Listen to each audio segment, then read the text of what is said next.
It was a crisp fall morning in 1973, and Elton John had a glint in his eye. Something was different about today.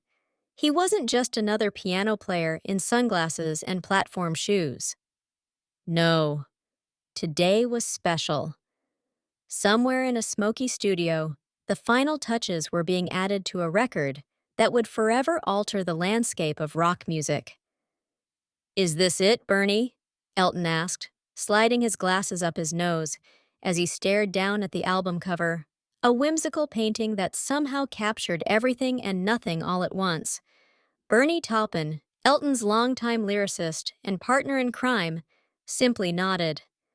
"Goodbye, Yellow Brick Road," Bernie murmured. "This is the one." Elton's seventh studio album wasn't just another record for the books. It was a turning point. By 1973, the world was in flux. The Vietnam War was dragging on. Political scandals were unraveling in Washington, and disco was starting to creep into the fringes of popular music. Amid all this, rock and roll had become more than just music. It was a statement, a way for people to express their frustration and their hopes. The era demanded more than simple love songs, and Elton John knew it. He wanted something bigger, bolder, something that would break free from the ordinary. Goodbye Yellow Brick Road wasn't just an album, it was an escape, a fantasy world for anyone who needed it. From the moment the first chords of Funeral for a Friend, Love Lies Bleeding echoed through speakers, it was clear this wasn't a conventional record. It was a sprawling, ambitious work of art, a double album no less, featuring everything from hard-hitting rock songs to intricate ballads, all laced with Bernie Taupin's vivid, often surreal lyrics. "Why Yellow Brick Road, though?" someone had asked Bernie during a press interview. Bernie had smiled, leaning back as if the answer were too obvious to explain. "The Wizard of Oz," he replied, "but also the idea of leaving behind the past, all the glamorous things that are supposed to bring you happiness. It's about getting away from all that, finding your own way." At its core, the album captured the disillusionment of the 1970s while also celebrating the art of storytelling.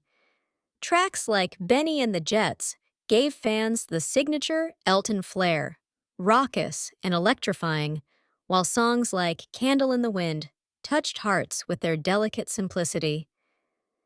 These weren't just songs, they were stories, painted in vivid colors by the duo of John and Taupin, and they resonated with anyone trying to navigate the confusion of the era. But it wasn't just the sound or the lyrics that made Goodbye Yellow Brick Road unforgettable. It was the way it all came together. In an age where artists were beginning to experiment with new sounds, production styles, and recording techniques, Elton and his band embraced the studio as an instrument itself. Layer upon layer of instrumentation gave each track a richness that was almost orchestral, yet the emotions never felt buried under the weight of the production. Every song hit exactly where it was supposed to. The album was an instant success, solidifying Elton John's place as one of rock's most flamboyant, yet deeply emotional figures. He wasn't just performing anymore. He was creating entire worlds, ones listeners could step into every time they dropped the needle on the vinyl. Goodbye Yellow Brick Road was a reflection of a time when music was more than a backdrop to life. It was life. As the last track spun to a close, Elton leaned back in his chair, gazing out the window at the world beyond the studio.